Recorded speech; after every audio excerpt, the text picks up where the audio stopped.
Bienvenido a Paranormal Activity.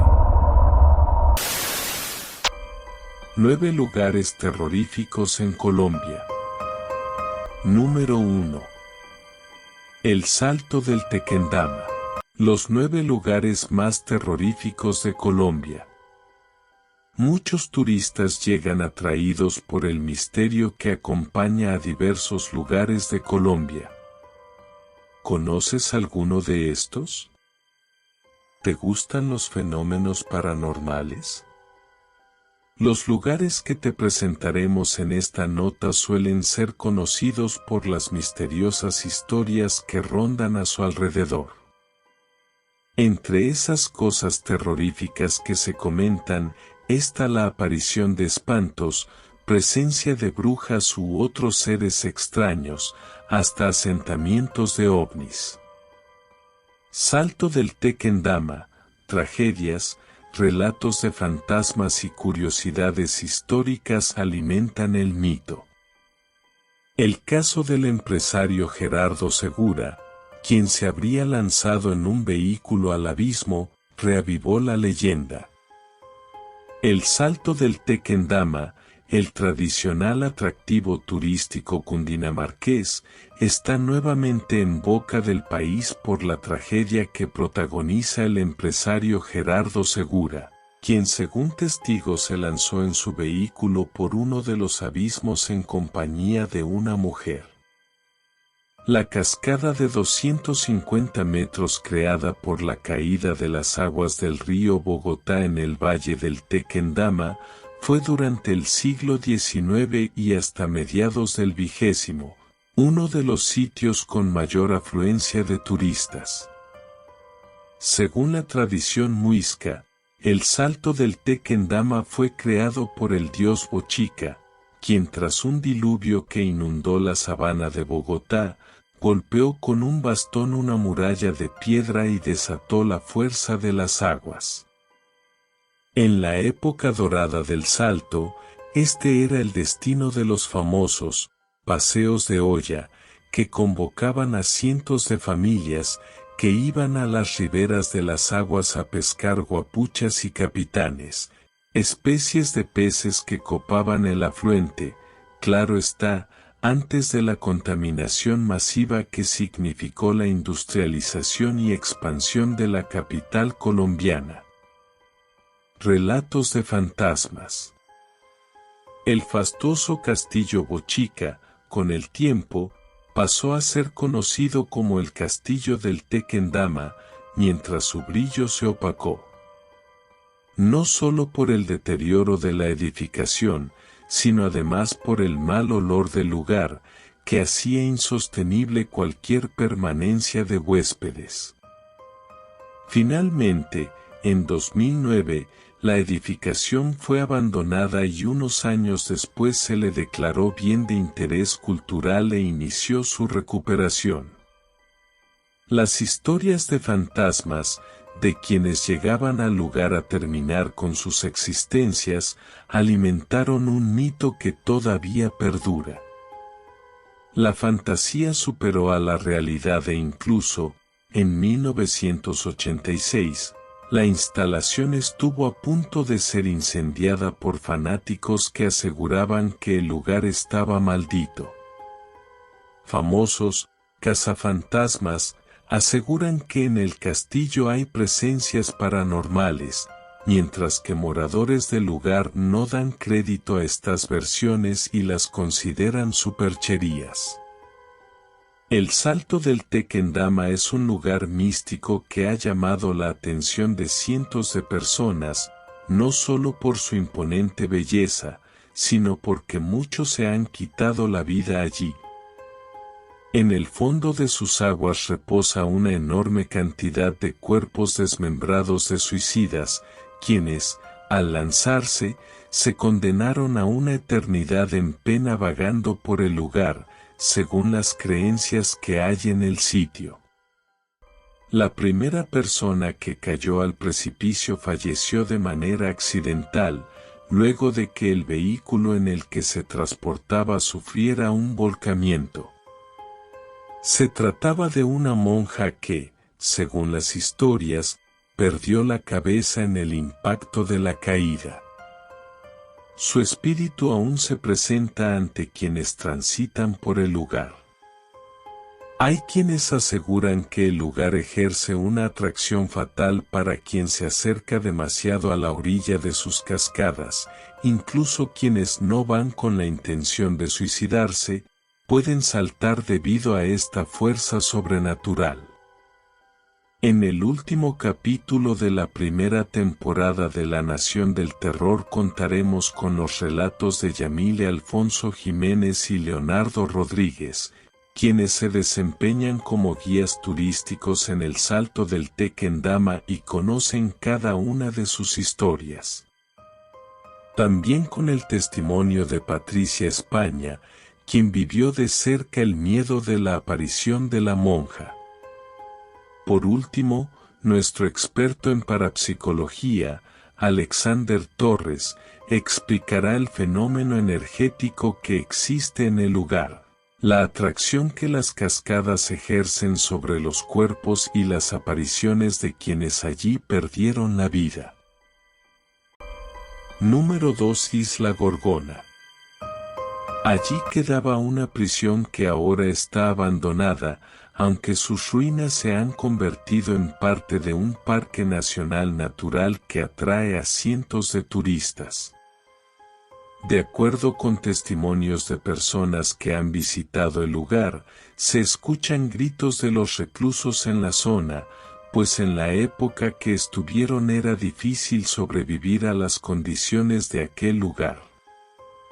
La penitenciaría fue cerrada en 1984 por la presión de los activistas de derechos humanos ante los vejámenes que allí se vivían. Situada frente a las costas del suroeste colombiano, Gorgona está en la lista de penales siniestros como Alcatraz en Estados Unidos o la isla Raven en Sudáfrica. Lejos de las miradas, bajo la amenaza de serpientes, los reclusos eran dejados a merced de guardias despiadados y peligrosos convictos. Maldito este lugar, maldito sí. Aquí solo se respira la tristeza, dejó escrito un prisionero en un poema. De la cárcel solo quedan los muros devorados por la selva y la humedad. Algunos turistas llegan para bucear o disfrutar del hoy Parque Nacional Gorgona, al que solo se puede acceder por barco desde el municipio Guapi, por las aguas picadas del Pacífico. Refugio de piratas. Gorgona, que tomó su nombre de la medusa de la mitología griega, asoma como una masa oscura y casi lúgubre. Nubes grises se posan sobre sus montañas volcánicas de selva espesa. Abajo delfines y ballenas jorobadas retosan. Llueve a diario. En 1526 la isla fue descubierta por los conquistadores españoles, que según las crónicas de la época perdieron 87 hombres por mordeduras de serpiente. Refugio de piratas, luego bien privado, el Estado colombiano se apropió de la isla en los años 60 para construir una cárcel de alta seguridad. Hay muchas leyendas sobre Gorgona, dice Corazón de Jesús Aguiño, un guía bonachón de 57 años. La mayoría son inverificables, pero lo que sí es cierto es que era un lugar de castigo y sufrimiento terrible, resume.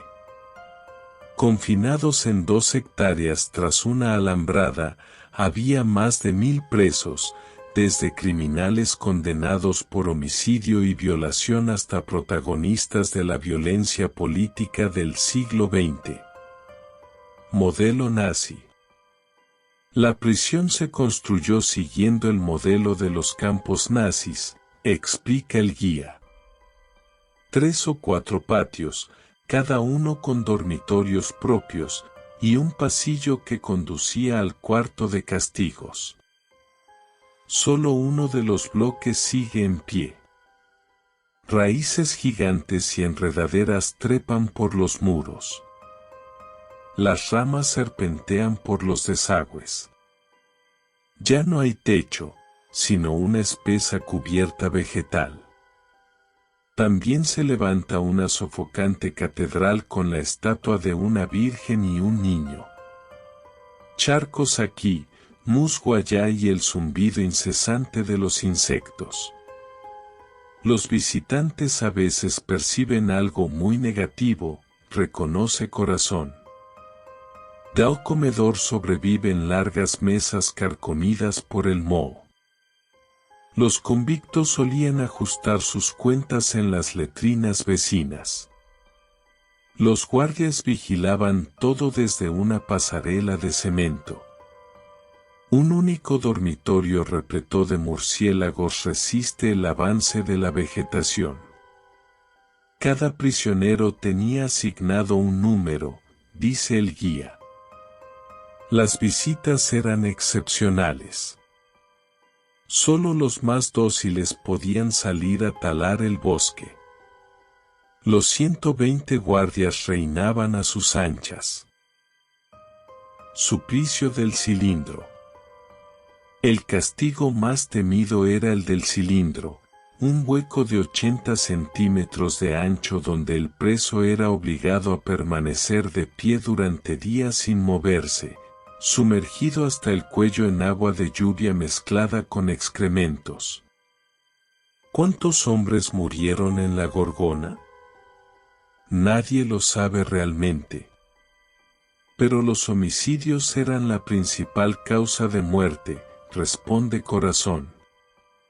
Torturas, maltratos, alimentos infectados, a mi llegada, Gorgona era un infierno, reconoce el último director de la prisión, el mayor Miguel Darío López, en una entrevista con la AFP en Bogotá.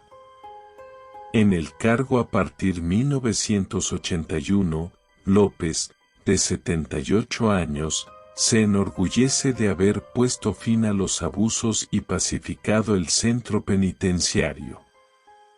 Los guardias eran ladrones, corruptos, se vengaban de los prisioneros. Eran las costumbres de la tropa, lamenta este policía retirado con la pistola siempre al lado. 10 cilindros seguían funcionando, y abunda, también hubo tortura por hambre. A los detenidos solo se les permitía comer papas y un poco de arroz. A veces serpiente casi cruda. Lloraban a menudo, todos tenían problemas mentales. Se mataban entre ellos con cuchillas caseras o se estrangulaban con un trapo.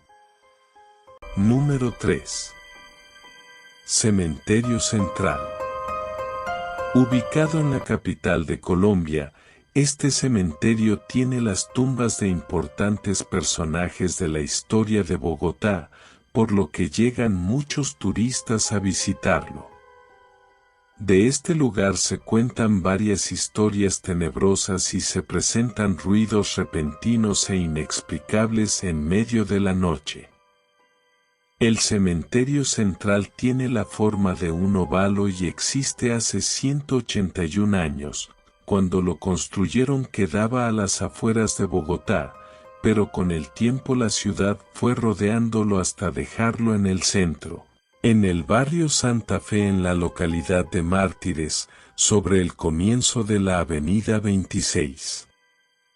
Desde las rejas de acceso al camposanto sorprende la tétrica arquitectura, el portal está formado por 2 pilares que sostienen un frontón en el que está escrito, Expectamus resurrectionem mortuorum, esperamos la resurrección de los muertos, un mensaje que puede ser aterrador pero, que para muchos no significa nada.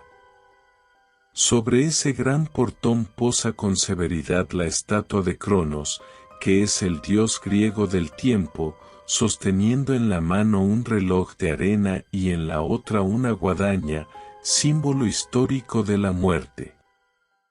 Algunos relatos dicen que es habitado por brujas y fantasmas en medio de un panorama de personajes históricos, entre los que hay expresidentes, empresarios, figuras de la historia de Colombia y gente del común concentrados en su mayoría en el pabellón central y sus alrededores.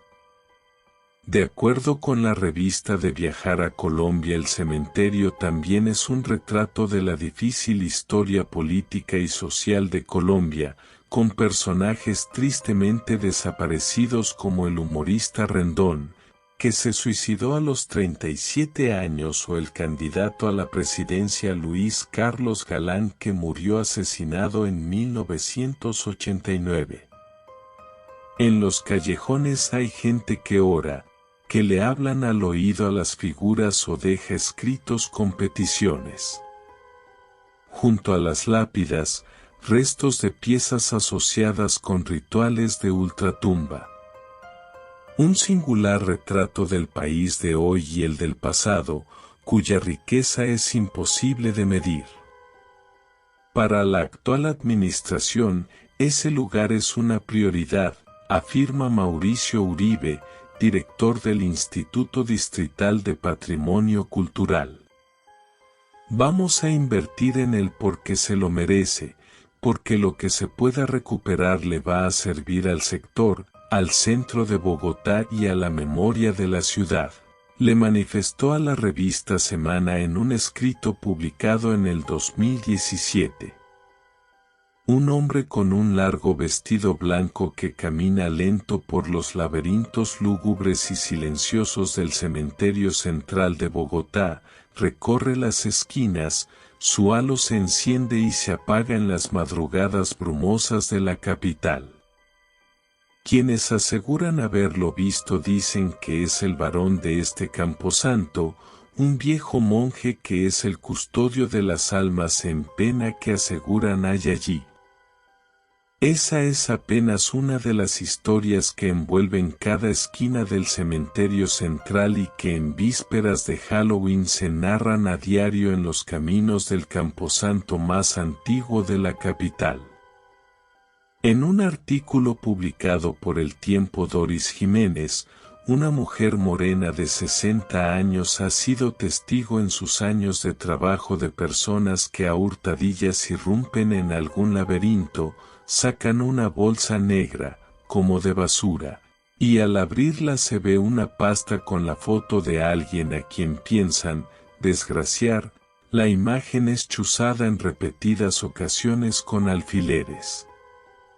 Rodolfo Camacho, sacerdote desde hace 10 años del cementerio central, afirma que en todos los cementerios se facilita hacer brujería. A donde llegue el hombre siempre habrá gente buena y gente mala, no solamente en este cementerio. Así como van unos a orar, hay otros que van a hacer maldad.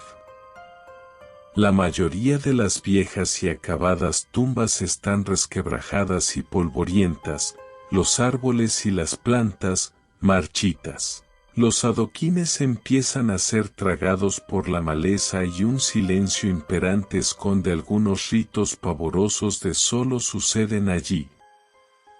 Dicen que en el caracol se aparece una luz blanca. El caracol es uno de los tantos lugares que adornan el cementerio.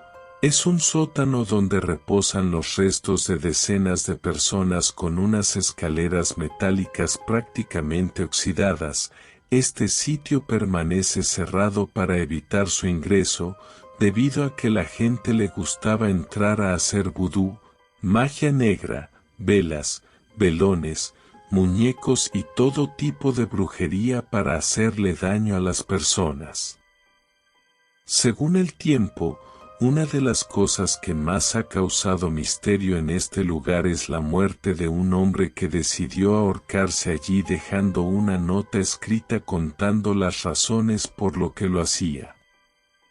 Los milagrosos muertos del cementerio central. Según la Alcaldía Mayor de Bogotá, los lunes se evidencian rituales de intercambio de favores con algunos de quienes reposan allí.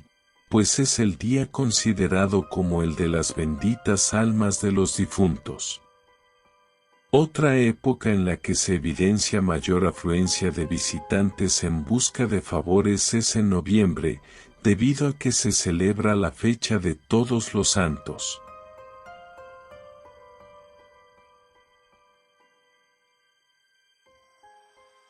Número 4. Armero. Desde el miércoles 13 de noviembre de 1985, ha sido un pueblo sepultado. Una tragedia que sucedió a causa de la erupción del volcán Nevado del Ruiz, tras 69 años de inactividad.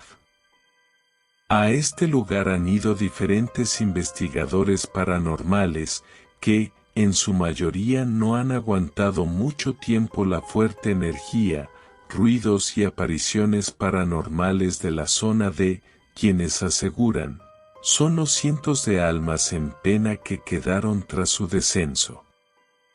Armero se ha convertido en un destino para aquellos que quieren vivir experiencias paranormales, pues no hay persona que haya visitado este lugar y no diga que presenció, sintió o que terminó huyendo del lugar por el temor que los invadió. Son muchas las almas que se hacen sentir.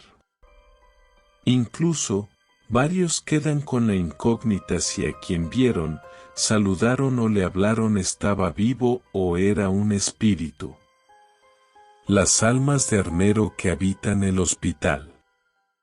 Una de las imágenes más crudas de visitar Armero es ver cómo el hospital de 3 pisos quedó enterrado, y el último piso quedó como si fuera el primero porque el lodo recubrió el resto de la edificación. A este edificio llegó mucho tiempo después este rescatista para curiosear en la zona, pero luego se arrepentiría de lo que vivió. Salió con 2 amigos en la noche a caminar y entraron al hospital. Inmediatamente pisaron este lugar, dijo que se comenzaron a escuchar risas de adultos y llanto de niños. Entramos y a la mitad del pasillo que hay como quirófanos, uno ve cuartos al lado y hacia el fondo no se ve nada. Cuando empezaron a golpear las paredes, sentía que lloraban niños y se reían adultos. Estaba cagado del miedo y les dije salgamos de aquí. Juan Carlos cuenta que corrieron y entraron a un cuarto que cree era la zona de pediatría porque había muñecos en el suelo. Uno miraba hacia un punto y de reojo veíamos cómo brincaban o saltaban siluetas de niños a subirse a las camitas que estaban enterradas. Al ver esto salieron disparados hacia la entrada, pero indicó que mientras corrían, eso parecía una escena de película. Se escuchaban carcajadas detrás y más nos atemorizábamos y mirando para atrás y adelante nos caíamos. Después estuvo en otro lugar, junto con su esposa, cerca al río Lagunilla y detalló que al borde del río aparecieron 2 niñas que le señalaban que ahí no había nada que buscaran más arriba. Cuando corrieron hacia la carpa, dijo que no pudieron dormir porque oían a las niñas afuera corriendo y jugando. La viejita fantasma que guía por Armero. Otro oyente, residente en Barranquilla, relató en el cartel paranormal que visitó Armero durante la pandemia por COVID-19. Pero al llegar al lugar se llevó un gran susto pues era de noche y temía por su seguridad porque sabía que en ese lugar no iba a encontrar mucha gente. No pensé que todo fuera tan desolado y tenía temor. Cuando iba entrando en uno de los caminos que tiene muchas cruces alrededor, me salió una anciana y dije esta persona vive por aquí y empezó a hablar de todo lo que pasó en Armero y noté en su voz como resentimiento porque los rescatistas llegaron tarde. Contó que la mujer lo llevó hasta la piedra gigante que tiene escritas diferentes palabras como sacadas de un libro. Cuando estaba leyendo eso, miro hacia atrás y la señora no estaba y le di vuelta a esa piedra gigante y no encontré a la mujer, me impresionó y me fui de allí. Luego se dirigió hacia el lugar donde murió Omaira y grabó un video, pero señaló que cuando estaba revisando la grabación se escuchan personas hablando cuando él estaba totalmente solo en ese lugar. No entendía qué decían, y yo me sentí súper cansado y agotado. Cuando salí de ese lugar sentí como si hubiese dejado parte de mi energía allá adentro, como si me hubieran absorbido todo. El llanto de las almas, aún se escuchan en Armero, relatan algunos habitantes de las zonas cercanas del Tolima. Han pasado más de 30 años, y aún se habla de la presunta actividad paranormal en la zona donde perecieron casi 30.000 personas en una avalancha del Nevado del Ruiz. Algunas de las anécdotas quedó captada en el programa de radio Los 40 Principales. Allí lograron captar una psicofonía al aire, donde varias voces espectrales se lograron escuchar con gran claridad. También hay otro registro, de la psíquica Gloria Díaz Salom, quien se atrevió a visitar las ruinas, acompañada de un locutor y pudo constatar con sus habilidades las presencias que expresaron mensajes, corroborando que aún deambulan por el lugar. Y aunque la verdad, Armero, ahora es un pueblo en ruinas, grietas y mucho abandono, los que se acercan hasta el lugar pueden percibir la presencia de todas las personas que perecieron en este evento natural. Según los datos en redes sociales, un año después que ocurrió la tragedia, el Papa Juan Pablo II visitó Armero, y es un esfuerzo espiritual, declaró el lugar Camposanto, después de romper en llanto. Número 5. La Candelaria. Los 8 fantasmas de la Candelaria. Tienen 400 años y todavía se sienten en el barrio colonial más tradicional de Bogotá. La gente cuenta las historias. En una esquina, el espíritu deforme y cojo del virrey Sámano se abalanza lanzándote patadas y escupitajos. Muy cerca de allí, el niño rubio del palomar del príncipe alimenta a las palomas desde hace 300 años. A pocas cuadras, discuten de literatura Rafael Pombo y Miguel Antonio Caro entre las carcajadas del espíritu de José Raimundo Rusi, jamás arrepentido por haber matado a Manolito Uferro. Son los 8 fantasmas de la Candelaria que desde hace 400 años deambulan por las calles del barrio más antiguo de Bogotá. En una esquina, el espíritu deforme y cojo del virrey Sámano se abalanza lanzándote patadas y escupitajos. Muy cerca de allí, el niño rubio del palomar del príncipe alimenta a las palomas desde hace 300 años. A pocas cuadras, discuten de literatura Rafael Pombo y Miguel Antonio Caro entre las carcajadas del espíritu de José Raimundo Rusi, jamás arrepentido por haber matado a Manolito Uferro. Son los 8 fantasmas de la Candelaria que desde hace 400 años deambulan por las calles del barrio más antiguo de Bogotá. Son de todas las edades, colores y apariencias. Desde ancianos feos y jorobados, hasta niños rubios y ojiazules. Incluso hay uno que aparece disfrazada de Rin Rin Renacuajo. Algunos gritan, sollozan y suspiran. Otros no hacen nada, solo miran y sonríen. Todos tienen edades que reúnen varios siglos. Pero, a pesar de lo viejos y del implacable deterioro de su entorno, los fantasmas del barrio La Candelaria están vivitos y asustando. Son tan tradicionales y aceptados que figuran en la guía oficial del centro histórico. Su símbolo es un antifaz negro y hay 6 reconocidos, aunque nuestra investigación descubrió 2 más. Han vivido allí desde que en 1538, Gonzalo Jiménez de Quesada fundara a Bogotá en el corazón de la Candelaria, la Plaza del Chorro de Quevedo.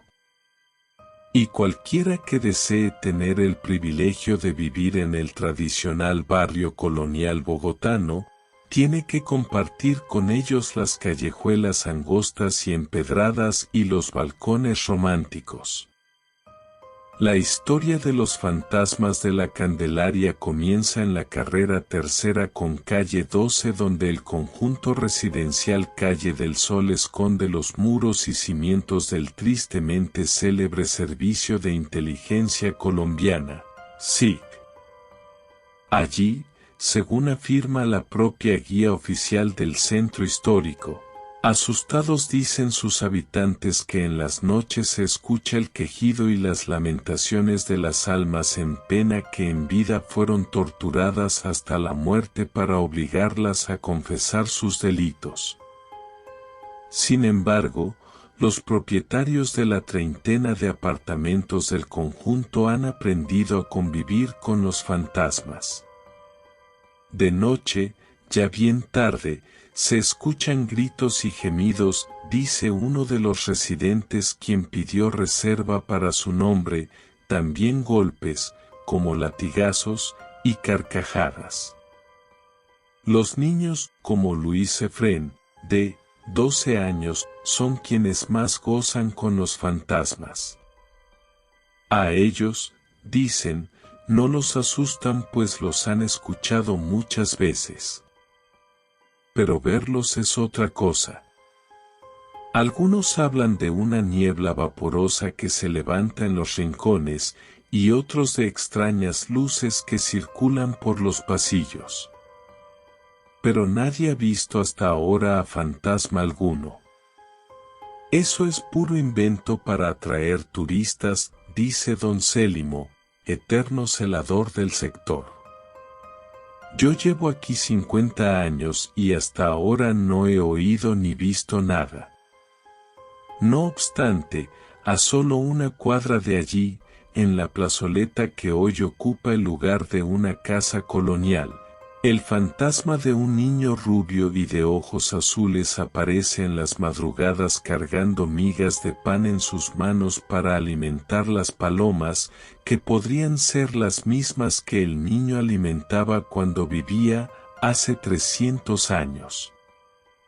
La leyenda cuenta que este infante, quien sufría de retardo mental, se creía el príncipe de las palomas, las alimentaba diariamente y no permitía que nadie les hiciera daño. Aún ahora, cuentan los vecinos de la plazoleta, que cualquiera que moleste a las palomas les tire piedras o sea cruel con ellas pasa muy mala noche, pues el fantasma del príncipe del palomar no los deja dormir. Pero los fantasmas de la Candelaria no se limitan a estos sitios. En la calle 11 número 3 a 90 está la casa del famoso pintor Gregario Vázquez de Arce y Ceballos, cuya figura, cubierta por una capa negra, discurre en el patio interior, donde ha sido visto macerando flores para extraer las pinturas vegetales con las cuales elaboraba sus lienzos con temas religiosos. Una cueva, situada en la planta baja de la casa, es el refugio del fantasma del pintor, quien guarda muy buenas relaciones con los habitantes de la antigua construcción.